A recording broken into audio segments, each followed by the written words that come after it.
नमस्कार दोस्तों, आपका स्वागत है YouTube चैनल PSS बगेवा सुपौल में। इस वीडियो सेशन के माध्यम से आप पढ़ने वाले हैं वर्ग 10th का संस्कृत यानी डे 1। संस्कृत में मैं आज आप लोगों को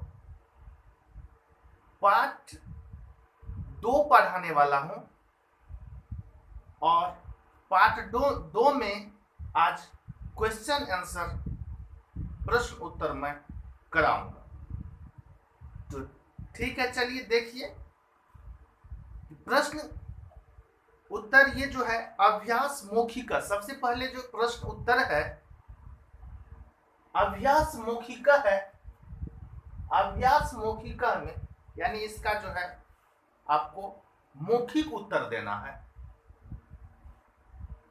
तो इस क्वेश्चन को सबसे पहले देखेंगे। इस क्वेश्चन ये जो अभ्यास मौखिका है, अभ्यास मौखिका में 1 नंबर में दिया गया है पाटलिपुत्र नगरस्य विषये द्वे वाक्ये संस्कृत भाषायां वद।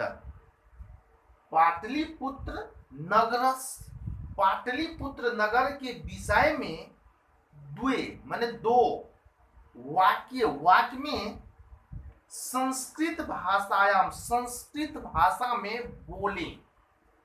तो पाटलिपुत्र के बारे में 2 वाक्य में आपको बोलना है।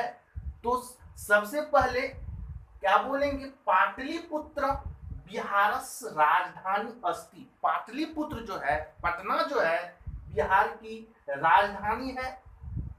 अस्य प्राचीन नाम, और इसका प्राचीन नाम जो है, पुराना नाम जो है कुसुमपुर अस्ति। 2 वाक्य हो गया।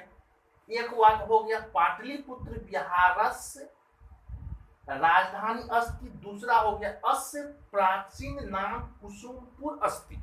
ठीक है, ये क्वेश्चन आप समझ गए होंगे। 2 नंबर का क्वेश्चन है अधोलिखितानां समस्त पदानां विग्रह वद। यानी सचिवालय, गोलगृहम, महितिलकम ... सरस्वती कुलगृहम, ये सभी शब्द जो है इस शब्द का विग्रह करने के लिए कहता है, समस्त पद लिखने के लिए कहता है। विग्रह, समास में विग्रह होता है, वही विग्रह कहता करने के लिए। तो सबसे पहले सचिवालय, सचिवालय का विग्रह हो जाएगा सचिवानाम आलय। सचिवालय क्या हो जाएगा? सचिवानाम आलय, सचिवानाम आलय। उसके बाद गोल गृहम, गोलम गृहम, गोल गृहम का विग्रह क्या हो जाएगा? गोलम गृहम। महितल तिलकम, महातलस्य तिलकम, इसका क्या हो जाएगा? महातलस्य तिलकम हो जाएगा। महानगरम, महानगरम का जो है महत नगरम, महानगरम का क्या हो जाएगा? महत नगरम। उसके बाद सरस्वती कुलगृहम, सरस्वती कुलगृहम का हो जाएगा सरस्वत्या कुलगृहम। उसके बाद तीसरा क्वेश्चन है, तीसरा क्वेश्चन आपको दिया हुआ संधि विच्छेद करें। संधि विच्छेद आप पढ़े होंगे। तो संधि विच्छेद कैसे किया जाता है? जब 2 शब्द आपस में, 2 या 2 से अधिक शब्द आप मिल करके एक शब्द बना हुआ रहता है, तो उसको अलग अलग करने को विच्छेद बोला जाता है, संधि विच्छेद कहते हैं। तो इसमें आपको दिया हुआ है संधि विच्छेद करें। तो संधि विच्छेद किसका किसका करें? नगरेषु नगरेषु अन्यतमस्य, इसका विग्रह हो जाएगा। उसके बाद ग्रामोयम, ग्रामोयम, ग्रामः अयम, कालांतरेण, काल जोड़ अंतरेण, पटनेति, पटना जोड़ इति, निर्गतः, नि जोड़ गतः। तो इस तरह से आप इसको, इसका संधि विच्छेद कर लेना है। और ये जो है आपको विग्रह करने के लिए कहा था। इसमें 2 वाक्य पाटलिपुत्र के बारे में लिखने के लिए कहता है। चलिए अब अगला क्वेश्चन देखेंगे। अगला क्वेश्चन क्या है? अगला क्वेश्चन अभ्यास लिखिता है। अभ्यास लिखिता यानी आपको लिखना है, इस क्वेश्चन का आंसर लिखना है। अभ्यास लिखिता कूटनीति काव्यम काव्यम कस कव्य रचना अस्ति। ये कूटनीति काव्य जो था यह किस कवि ने इसकी रचना की थी, ये बात पूछ रहा है।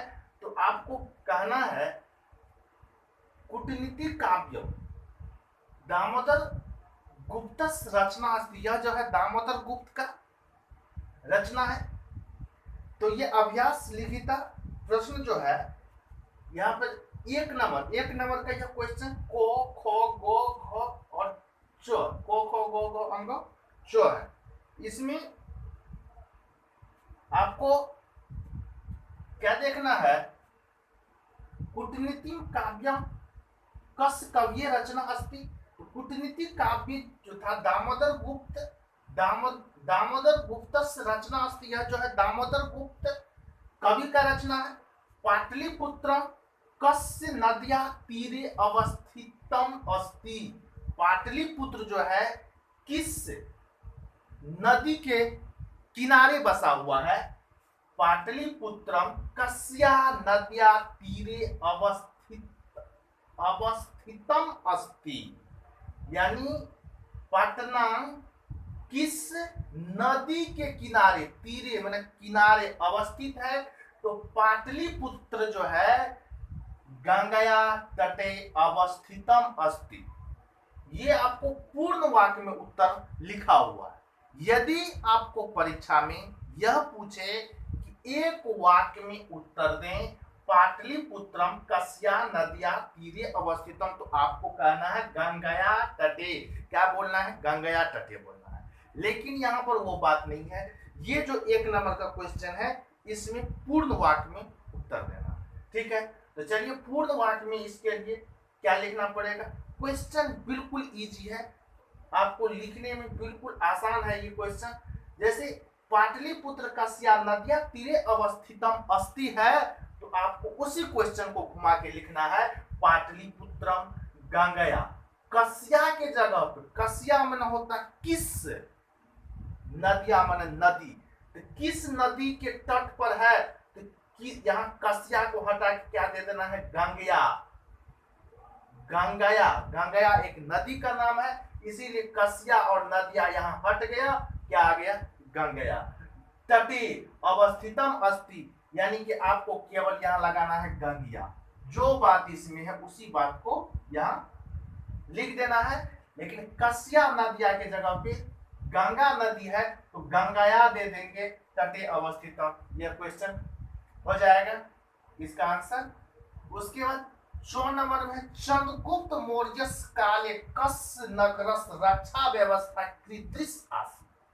कहा था चंद्रगुप्त मौर्य काल में, चंद्रगुप्त मौर्य के समय में इस नगर की, किस नगर की? पटना नगर की रक्षा व्यवस्था कैसा था? तो चंद्रगुप्त मौर्य के समय में इस नगर का रक्षा व्यवस्था कैसा था? इसको लिखेंगे चंद्रगुप्त मौर्यस्य काले अस्य नगरस्य रक्षा व्यवस्था। अब कीदृश को हटा देना है, लिख देना अति उत्कृष्ट आसी, यानी इसको हटाना है और यहां पे क्या जोड़ देना है? अति उत्कृष्ट। हो गया। उसके बाद ये घ नंबर का होना चाहिए, लेकिन घ नंबर का छूट गया, कोई बात नहीं, घ नंबर का मैं नीचे लिख देता हूं। काव्य मीमांसा नामक ग्रंथ कस रचना अस्ति। ये काव्य मीमांसा नाम ग्रंथ जो है किसकी रचना है? तो काव्य मीमांसा नाम ग्रंथ जो है, काव्य मीमांसा नाम ग्रंथ राजशेखरम रचना अस्ति। इसमें क्या जोड़ देना है आपको? कस को हटा करके राजशेखर जोड़ देना है, आंसर हो जाएगा। उसके बाद 4 नंबर में है काव्य मीमांसा नाम ग्रंथ त्रिदृश अस्ति।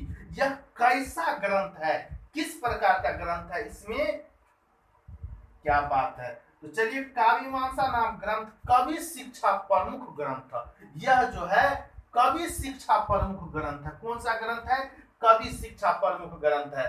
तो यहाँ पर जो है आप समझ गए होंगे, कृदृश्यम को हटा देंगे। क्या इसको हटा देना है, कृदृश्यम को हटा देना है और उसके जगह क्या लिख देना है, कवि शिक्षा प्रमुखम। अब एक क्वेश्चन इसमें छूट गया, घ नंबर को मैं लिख दे रहा हूं फिर। घ नंबर का क्वेश्चन जो है, राज्ञ अशोकस्य समये अस्य नगरस्य वैभवम कीदृश आसीत्। माने ये कहा था राज्ञ माने राजा अशोक के समय में इस नगर की वैभव जो था कैसा था। तो राज्ञ अशोकस्य समये, इस क्वेश्चन का आंसर इस तरह से लिखेंगे, राज्ञ अशोकस्य समये अस्य नगरस्य वैभवम। उसके बाद क्रियदृशम को हटा करके सुतराम समृद्धम हो जाएगा आसित। राज्ञ अशोकस्य समये अस्य नगरस्य वैभवम सुतराम समृद्धम आसित। यानी राजा अशोक के समय में इस नगर की व्यवस्था, पटना जो नगर है उस नगर की व्यवस्था जो था सुतराम समृद्ध, बहुत अच्छा था, समृद्ध था वो। ठीक है। अब इसके बाद फिर अगले क्लास में मैं आपको प्रश्न संख्या 2 से कराऊंगा। प्रश्न संख्या 2 में संधि विच्छेद है, तो ये अगले क्लास में होगा। चलिए, धन्यवाद। आज के लिए संस्कृत में इतना ही।